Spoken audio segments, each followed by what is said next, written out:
ملګرو، نن غواړم چې تاسو ته چټ جی پی ټي په هکله معلومات درکړم او بیا دا څه رقم را ډاونلوډ کړو او څه رقم کار ځینې واخلو. چټ جی پی ټي چې دی دا د اوپن ای آی شرکت یو اپلیکیشن دی.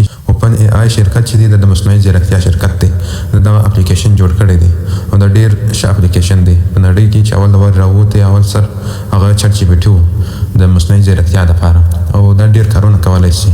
د مثال په توګه تاسو عکسونه ورپورته کولی شئ چې دا راته ایډیټ کړي یا دغه رقم تاسو ځان ته یو خط ورته ولیکئ دی تاسو ته عکسونه درته جوړوي او دغسې ډېر کارونه به کولی شئ. که په موبایل یا په کمپیوټر کې کوم مشکل ولري دی تا ته هغه در ښوولی شي. تخنیکي مشکل یې مثال د سافټویر مشکل یې هر څه مشکل چې په داسې اندازې که چیرې ته غواړې چې بیان ځان ته وکړي دعوت شوی بیان وکړې نو ته راولاړ شه چټ جی پی ټي ته ساده ولیکه چې ما ته دغه موضوع په اړه بیان راته ولیکه نو چټ جی پی ټي به تا ته دغه موضوع په اړه ښایسته بیان جوړ کړي.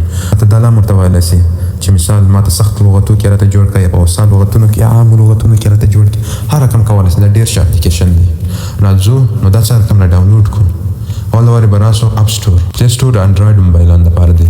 نو راځو اپ سټور چې دا د آیفون لپاره دی. د انډرایډ او د آیفون موبایلانو په چټ جی پی ټي کې فرق نشته. نو را به سو چټ جی پی ټي به ولیکو. نو سپیلینګ یې دا CHATGPT راغلی. چټ جی پی ټي چې دی نو چټ جی پی ټي دغه سپین دانه دی. عموما دغه سپین دانه دی. دلته به ډاونلوډ یا ګیټ راوي خو اوس دا ما را ډاونلوډ کړی دی. چې کله را ډاونلوډ سو نو تاسو به یې راخلاص کړئ. اوپن به یې وکړئ. چې کله تاسو چټ جی پی ټي ته راسئ نو داسې ساده به درته راوي خو اوس فلحال تاسو پوښتنې جن کولی شئ. هر څه معلومات ځینې اخیستلی شئ. زه به ورته وایم ما ته د افغانستان په اړه معلومات راکړه. ما ته د افغانستان په اړه معلومات راکړه. دا ما ولیکله راکړه. دا خو ما ولیکل نو اوس به دی ما ته معلومات راکړي. اوس دا دی راغلی د افغانستان ټوله معلومات یې د دې راخیستې دي. خو خبره دا ده دا اوس موږ تاسو د ګوګل د جیمیل آی ډي سره نه دی وصل کړی.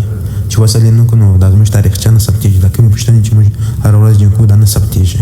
نو غواړو چې د ګوګل سره یې وصل کړو یا د جیمیل سره یې وصل کړو نو هغه ته به راسو لاګین به وکې کړو. لاګین چې به کېږو اوس دا اول چې دی کنټینیو وت اپل د آیفون آی ډي ته وایي.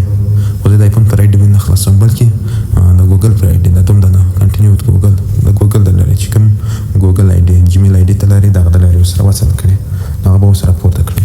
څو آی ډي دي زه به پر یوه آی ډي